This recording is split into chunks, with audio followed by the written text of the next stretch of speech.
Okay, see now. Average investment in debtors. Now tell me which formula has to be applied. Two formulas are there for average investment. Which has to be applied, first or second? First, Why First. first? Why first?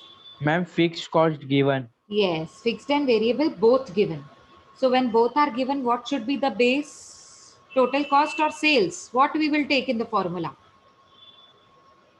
Total cost. Very good. So write down.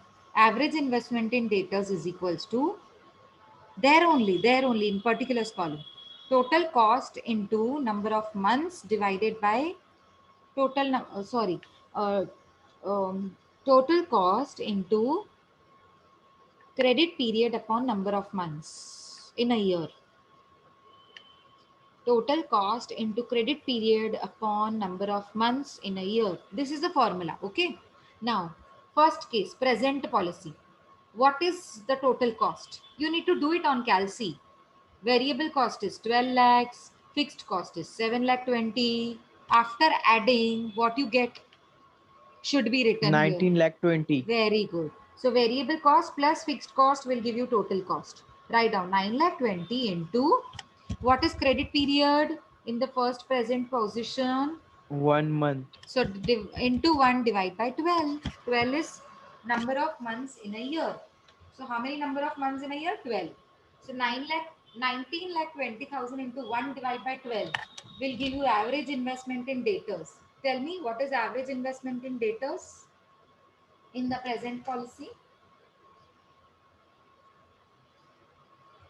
Come on, quickly, fast. 1,60,000.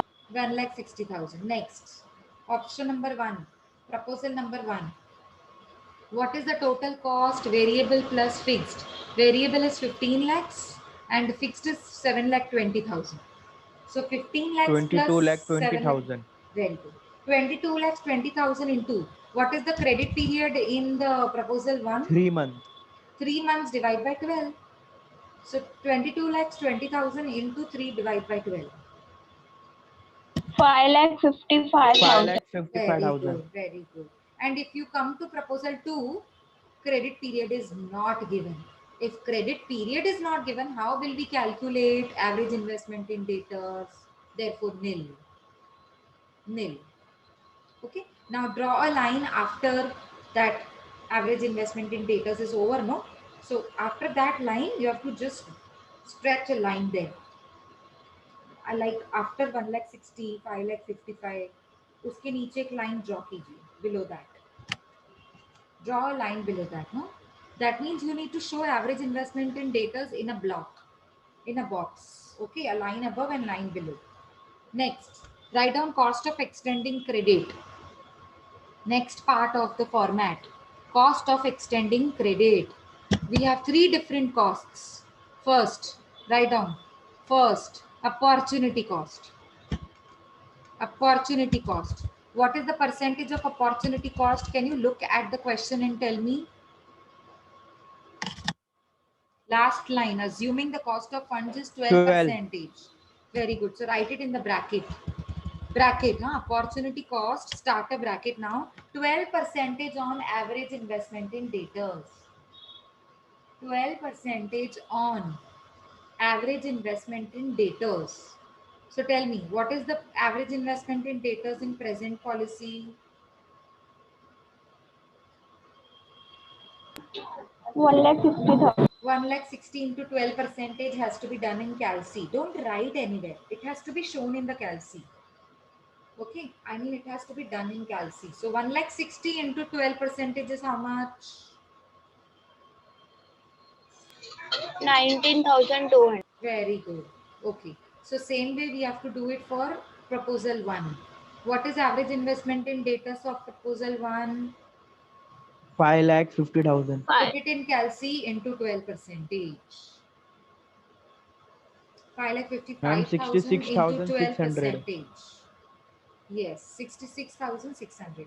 And we don't have average investment of proposal 2. Therefore, we cannot calculate opportunity cost of proposal 2. Therefore, nil. Therefore, nil. Okay. Chalo, next. Bad dates. What is bad dates in present situation? Read out the present situation. If there are any bad dates, let me know. Don't read about proposal 1, proposal 2. Read only about present situation and let me know if there are any bad dates. Are there any bad No, dates in ma'am, present no. situation? No, ma'am. No. Then bad dates nil in the present situation. Nil means you don't have to write NIL nil. You just have to put that short small hyphen. Nil. Now read out the sentence of proposal 1. If there are any bad dates, please let me know. Yes, ma'am. How much? 2%. On sales. Very good. So write down maybe somewhere in the bracket. Now you see where has to be made, because it is not common. You cannot make it in particulars. Bracket, you cannot make it in particulars. Yes, you can generally write down as they have written, as the percentage of sales. As the percentage of sales. So whenever any percentage is given, it has to be applied on sales. So 2% on sales in proposal 1. Tell me, what is the sales of proposal 1? Sales of proposal 30 1 lakh. into 30 lakh. 2%. Yes, into 2%. 60,000. Very good. Ma'am, 60,000. 60,000 in proposal 1. And in proposal 2, read out, huh? Don't make fast decisions. Read out and tell me if any bad date is given in No, ma'am, proposal 2. not given. No, then nil. Then nil. Okay, now make a block, a line above and line below, and in between you have to write total cost. And it should be block B. Total cost, block B. Now tell me, by adding all the three items of cost of extending credit, what you get the total cost? What is the total cost that you get? Tell me the first present policy, total cost. Adding all these three expenses, opportunity cost, bad dates, and 19,200. wait, let me complete. Opportunity cost, bad dates, and another was administration expenses. You need to write, administration expenses nil, nil, nil. It's not there, but you need to write and show it as nil. Now total cost in the block B, first present policy will be, yeah. Now tell me, Anu. 90,200. Very good. And in second case, 1,26,600. 600. Very good. And in third case, cost is not there only. Nil. Nil. Okay. So now net benefit A minus B. Next step, the second last step of our format. Net benefits means net profits, A minus B. So what is A in the present situation? 4,80,000. 4,80,000. And what is B in the present situation? 90,200. So 4,80,000 minus 19,200. 4,60,800. Very good. 4,60,800. Very good. Similarly, you have to do it for proposal 1. What is A? 7,80,000. What is B? 1,26,600. 26. So, what is A minus B then? In Ma'am, proposal 1. 6,53,400. Very good. 6,53,400. And similarly, you have to do it for proposal 2. A is 6,30,000. B is nil. So 630 minus 0 will give you 630. Am I right? Yes. Am I right? Yes, ma'am. Now, incremental net benefit means you have to compare it with present situation. So present situation, of course, we are comparing it with the present. So present cannot be compared with the present only, no? So nil. First, always nil. Now come to proposal 1. What is the profit of proposal 1? 6,53,400. What is the profit of present situation? 4,60,800. Is it increasing? Yes. How much? Yes, ma'am. 1,92,600. How did you find out 1,92,600? Can somebody tell me? Ma'am, 6,63,400 minus 4,60,800. Very good. Very good. Great. So this amount of option number 1 has to be deducted from the policy profit of option present policy. So you will get the incremental profit, extra profit of proposal 1. Similarly, you have to compare proposal 2 with present policy. The profit of proposal 2 is 6,30,000. And the profit of present policy is 4,60,000. It is increasing? Yes, it is increasing. But how much? How much? 1,69,200. So 1,69,200. 6,30,000 minus 4,68,800. So 1,69,200. Now, which is better option, proposal 1 or proposal 2? Where you find the Proposal more, Proposal 1. where you find the more profits, it will be beneficial for your company. Naturally, that option will be beneficial for your company. Where you find more profits, where you earn more profits. So if you look at net benefit, 6,53,400 is more than 6,30,000 in second option. And if you see at incremental net benefit, then also proposal 1.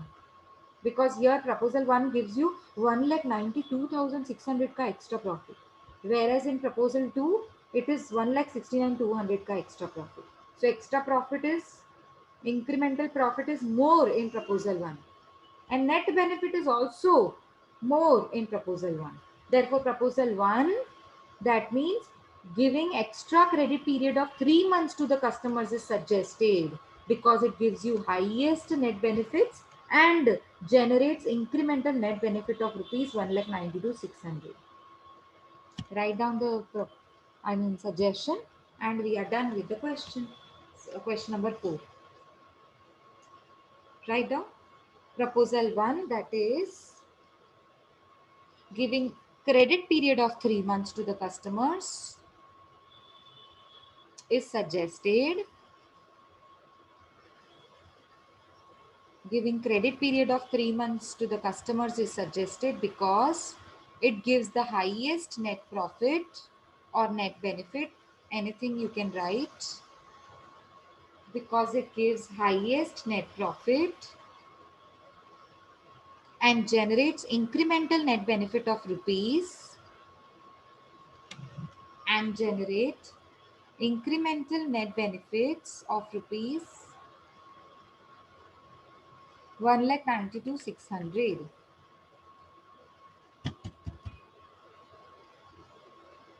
Is it now clear, everyone? Yes, ma'am. Okay. So rest of the sums we will keep doing in the next upcoming lectures. I think at least 7 to 8 sums I will give you for practice, means we will do it in the class, and maybe 2-3 sums or 3-4 sums as your homework part. So you will be definitely confident for this chapter also. Okay. Yes, ma'am. So shall we wind up for the day? Yes, Yes, ma'am. ma'am. Okay. Bye, So, ma'am. yeah, bye. See you in the next lecture. Take care, everybody. Please keep revising. Okay? Bye, ma'am. Yeah. Bye. Bye, everybody.